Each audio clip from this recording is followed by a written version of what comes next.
So welcome this morning.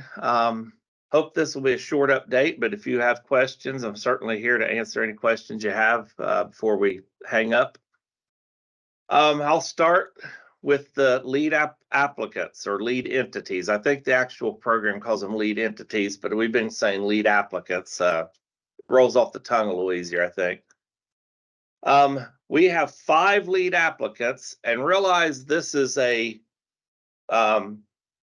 these lead applicants are across 2 local development districts. This is not just OVRDC's region. This includes the Buckeye Hills region as well, projects in that region in a lot of these projects. I don't know that, I think one might even encompass 3 local development districts, the projects they're incorporating in. I'm pretty sure they are.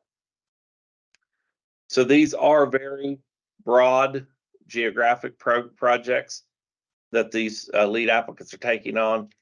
But 4 of those entities are in the OVRDC region. 1 is in the Buckeye Hills region. So the lead applicants are the Ironton Lawrence Community Action Organization. The second lead applicant is Ross County, Chillicothe, City of Chillicothe, Ross County, City of Chillicothe. Third one is Vinton County, working with Ohio RCAP, which is the Rural Communities Assistance Program, if you're not familiar with them. The 4th group is the Outdoor Recreation Council of Appalachia, and that is the Buckeye Hills group. They're over in Athens County, and it's called, if you hear ORCA, that's their acronym.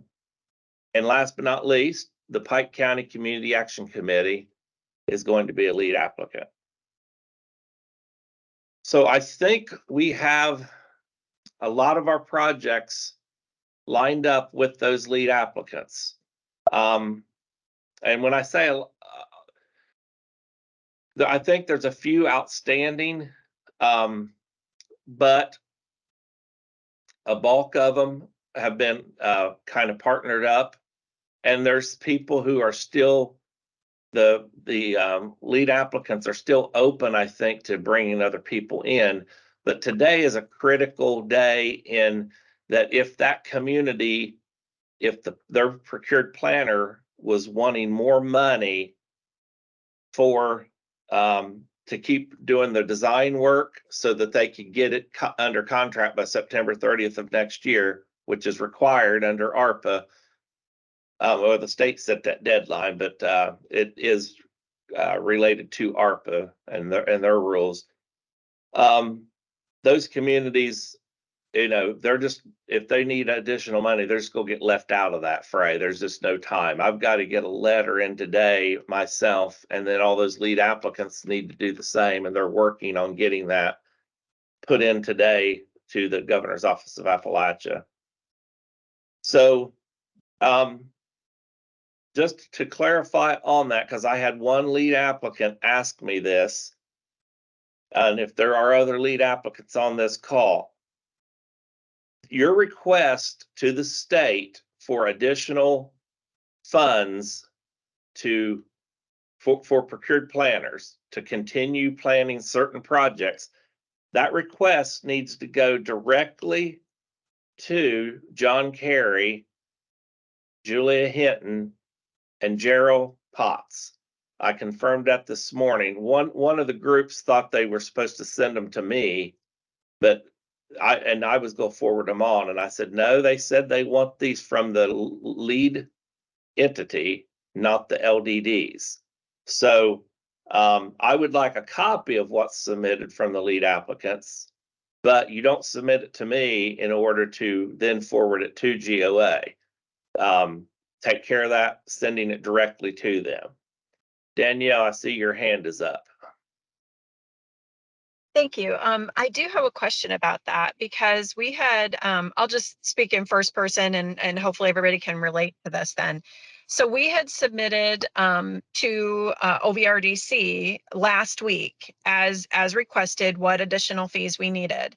I saw an email from one of the lead applicants this morning asking for that information. I'm concerned about overlap. Should we proceed as if we had not submitted it to you and go ahead and resubmit everything, or what's the best strategy on that? I think what we realize there could be, because not everyone has, here's what's happening so everybody understands what Danielle's asking. It is complex. Since no one is necessarily finalized, and we're in some cases there's finalization that this community or organization is going with this lead applicant. But in some cases, that isn't the case just yet. So some of the lead applicants are aware of requests for projects, and they may be asking for those funds. And then since that first came up, another lead applicant has taken that community on. And therefore, what Danielle's worried about in that case is that we ask for the money twice. Two lead applicants ask for the same amount of money. That's one reason we'd like you to copy us on what you submit. Ken and I are going to look at that and try to get our numbers together and make sure that if it does happen, that we advise John and Julia. And I think if they'll allow us to send an amendment in. Because I'll tell you, I was going to do something this afternoon, and just because this deadline, I've canceled my plans for that. I'm going to stick around so I can make sure everything gets wrapped up on this today.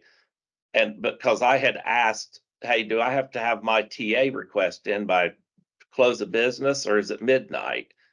And first Julia said close of business, but she did extend to me I could, get it in later into the evening, but I'm not doing that.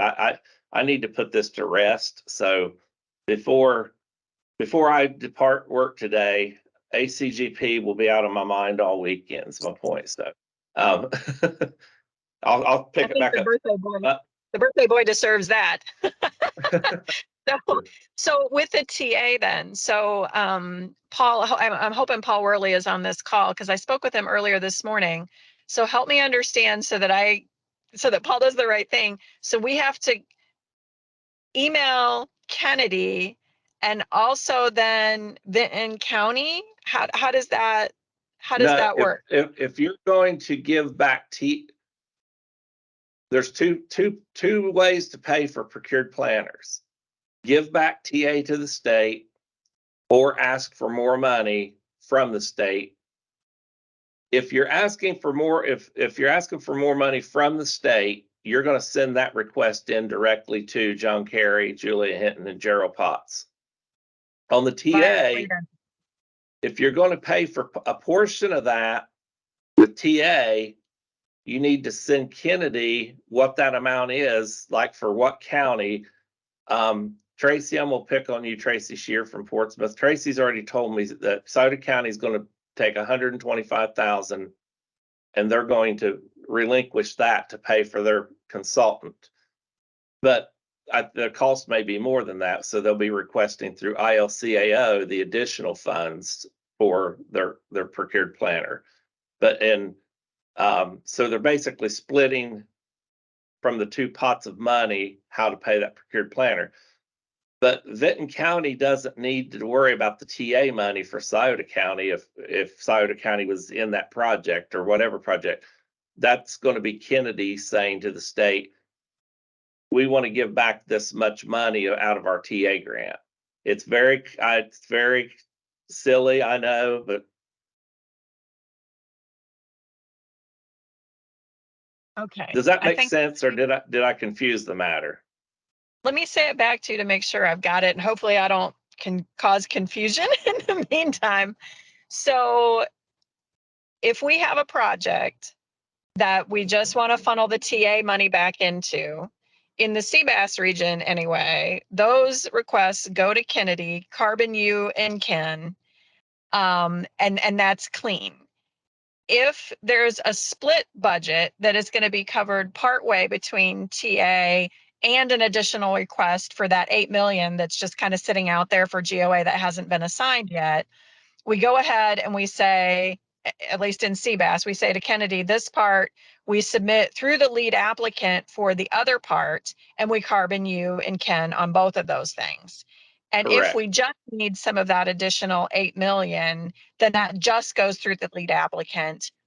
Correct. Carbon You nailed it, Danielle. Fantastic. It's Friday. Hallelujah. You know more about this program than you think you do. See, you got it. For the next 5 minutes until they change things again. Oh, okay. Forgot about that. So again, these lead applicants are going to be asking the state, because there's not enough trust me, folks, there's not enough TA money among all the counties to pay for the additional requests to keep the projects moving forward. So it's kind of, and why that's being done that way is the state's looking, and none of these TA grants have spent any money. And the question is, well, why would we give you more money when you haven't even spent the money we gave you? But I don't agree with that argument, but I'm just telling you what we're hearing from the state. So we're like, okay, we'll give back some of that money to show we're putting skin into the game on this thing. So that's really why we're doing this. So, but the main thing is make sure the lead entity, if you're asking for additional money from the state,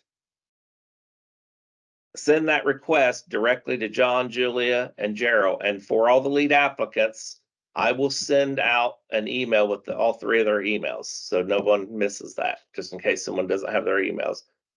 If you're going to ask for TA, then yeah, you've got to ask in the cases, the Seabass counties, Claremont, Adams, Brown, Soda, ask Kennedy, and Kennedy's going to have to put that letter in.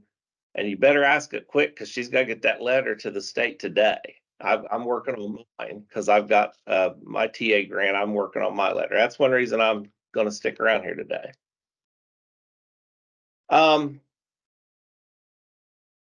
Next steps. Hopefully we'll get controlling board approval on the TA money that's returned to the state. That has to go through controlling board, because it's already been approved for, like, OVRDC, Claremont County. We're basically getting it approved to go back to the state for them to pay the planners to continue their design work.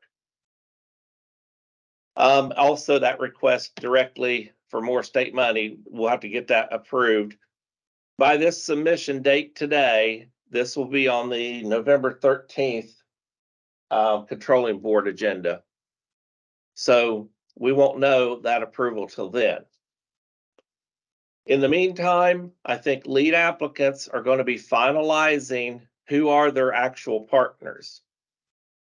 So there are still some communities and projects that are out there that haven't necessarily been brought into a project. There could be some more outreach and bring some communities in like that. I think the ones that have kind of married up with some of the lead applicants, that can change. You know, the dynamics may change. We haven't had time to really have the lead applicants vet every project to an nth degree. So I think there could be some shuffling there that happens, but ultimately the matter is, it doesn't matter which lead applicant asks for the money, the planner gets that money. It'll be, my letter will say, give back this much TA for CT consultants, for instance. So Danielle, it's somebody's asking it for you. That's the main thing. So like I said, everybody should be in the next, I'd say I'm hoping, I don't think we have a deadline here, but I'm hoping by around November, all of these applications are getting finalized. We know who's going in what. And I'm hearing that the application portal is going to open between November 1st and the 10th. So you can't even make application until that time. And then the deadline for applications is going to be early January. And so you'll have about 2 months to apply. We know the application is going to ask questions related to the rubric. So you want to be thinking, as many of you did those questionnaires in our region, and hopefully you can utilize, if you've lost that, ask me, I'll send it back to you with what answers you gave about transformational, how your project's evidence-based, all that kind of stuff. because we'll have to put all that together in the application. And there's going to be a lot of documents needed to support things. I've said this before. Don't put that your project's going to benefit every township in the county your community's in if you don't think you can get a support letter from every township in your county. Be realistic. Don't try to make it sound prettier than it is. If you can get certain townships to give you a letter, I would ask them for that. And remember too, no form letters on support letters on applications. They want that letter to be honest and true, that we support this, and they're giving their own perspective of why they support it. And that's why I would encourage you not to try to get every township in the county on board. If you can do that and each one of them can write a separate letter, then great for you. But that's a heavy lift. But so hopefully you can do that. Also, I know there's been concerns from some people. This came up during the TA grants and the development grants. I heard it come up here not too long ago, I think last week or this week. Those lead applicants are going to have some kind of memorandum of understanding or subrecipient agreement lined out, maybe not fully in place yet, but as part of the application that shows all those projects want to work together and that everybody's in agreement on how much money each of them's getting. Because I've heard some banter that some communities are worried about if they join a lead applicant and that lead applicant's project comes in over bid, they take some of the money from that other entity that's a partner with them. If you set that up in the application and GOA wants that to prevent that from happening, then everybody's got a guarantee this is what we're going to get out of this. So it'll be, it's not like, and if you're part of a winning application, you should be guaranteed the money that you are thinking you're getting in that application, because you'll have to have some agreements in place between the lead applicant and the project entity that's part of that project or application. I'm sorry. So I'm gonna stop there. One other thing, but it's a whole other subject. But any questions? Oh, I see Terry. Is that Terry Featheroff? Someone has their hand up. It's me. I was muted. Okay. Suggestion for format for the ask to GOA. As a lead applicant, what format do you suggest that we use as the ask to GOA for additional planner dollars? Did you get my email yesterday? I sent you what Eastgate submitted. Pardon me? I'm looking, John. Send it again, please, if you will. It's probably in here and it's just lost. Terry, I can give you a real simple answer. And thank you for asking. Thank you for asking it, because Eastgate submitted a one-page document that and they got controlling board approval of $1.2 million for their additional planning. Right. And it's a one-pager. It's it's graphics more than it is content. I mean, that's a little mix of both. Right. I've seen ILCAOs at 11 o'clock. I'm going to see Ross County's, and it's not for my approval. They're just going to show me, and they're doing one-pagers. So you need to keep it to one page and keep it very high level. Your request should say Vinton County as lead applicant is asking for this much money. I'll send it to you again. And I found it on, I guess okay. I thought that was intended to be supplemental to a letter or a budget or something else more detailed. It is our understanding that that's all the Eastgate submitted was that one pager. And Julia Hinton told us to keep it at a high level. Don't get into, don't say we need this much for this project. We need, from what I gather, that just confuses everybody at the state. Okay. They get caught up in the minutia, and then that starts raising all these red flags. So if you just say, we need 1.2 million, we've got this many projects, don't name them, and we need this much money. Name the consultant. You probably need to say how much for each consultant in that letter. Okay. Or not letter. Yeah. But Terry, you could do it as a Flyer. letter. There's no requirement that you do it fancy like Eastgate did. Good, because I'm not the artist here. Yeah. Said keep it simple. Okay. So in other words, a paragraph saying, please fund additional planning dollars for, let's say we have 3 consultants, X, Y, and Z consultants with the amounts attributed to each, and don't mention projects at all. Correct. Or you don't have to delineate by county. Right. Yeah, ahead, and maybe elaborate on the theme of your application. Oh, You know, yeah. Okay. some of that. So yes. That was the one advantage that the graphic did provide, was a kind of a theme there for Eastgate. Yeah. Okay. That's fine. I wasn't sure that was the sole. I thought that was, like I said, I was concerned that flyer, so to speak, was a supplemental document. And I told you in that email, keep it simple. Understand Eastgate, that project they're submitting has been in the works for 12 years. So Gotcha. we're trying to put stuff together that they had thought of 12 years ago. So they had all kinds of time to create that fancy brochure is what my point is. So I'm trying to tell you, don't worry about all those graphics and stuff. Okay. So that's helpful. if you want to make it pretty, you make it pretty. I'm few okay hills with that. in the background, you want to make it look like Appalachia, and to heck with it after that, right? Okay. Yeah, Thank you. I think ILCAO's has a riverboat on it. So Okay. they put a picture on. On my TA request today, it's going to be on our letterhead, and it's just going to be black ink on white paper.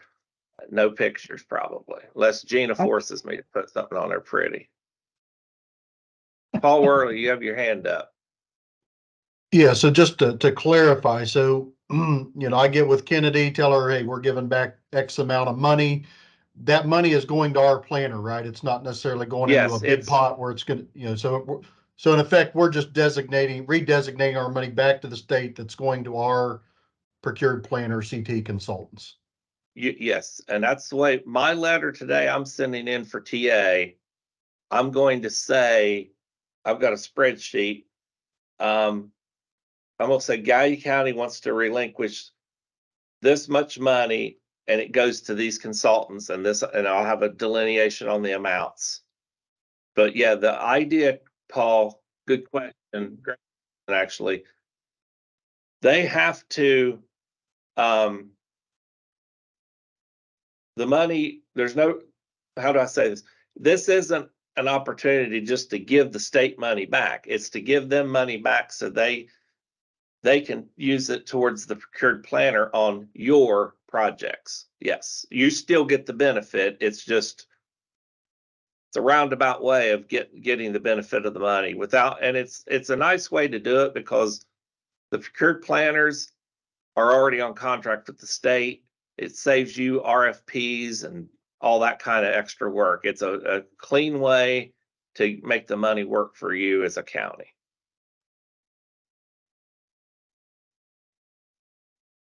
Any other questions? You have everything you need from Highland County, right, John? Yes, but Amista had said she was waiting on something from Highland County. I don't know if she responded because I asked her, I said, are you talking the county or this, city of Greenfield? And I don't know that I've heard back from her. She did respond, John, and it is just Greenfield. She's what Amista is waiting on. Okay. But that's just the mayor's partnership. So Julie, yes, Julie, you've done everything you need to do for Highland County. Yes. Thank you. thanks, Ken, for that clarification. I hadn't got to look at her response yet. Yeah, I think it's coming together, guys. I know this has not been the ideal situation, the way this program's run. Certainly I would have done things different if what is it, Ken? You always say, if I were king, I would do it this way, but Ken and I are not king. We're just pawns on the chessboard. So, Yeah.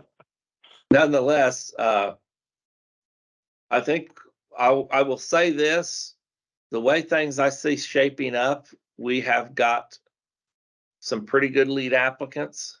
I think we've got some pretty good projects in those applications that are going to be part of those lead applications. And I'm hoping we have success with what we're doing. I do know that the Buckeye Hills and OVRDC regions, neither LDD is being a lead applicant. And I can't say the same. Our partners up north, Omega, which is Ohio Mideastern Governments Association, and Eastgate Council of Governments, that's your local development district there. They are being a lead applicant in their region, and that's their prerogative. I like our approach. I think it puts it at the community level where these projects are going to be anyhow, and shows that our communities can work together. And yeah, we've helped, but we don't have to be at the forefront of that. So I like the approach that's going on here. I think it has a good look to it in my mind. So thank you to the lead applicants. I want to say that to you guys.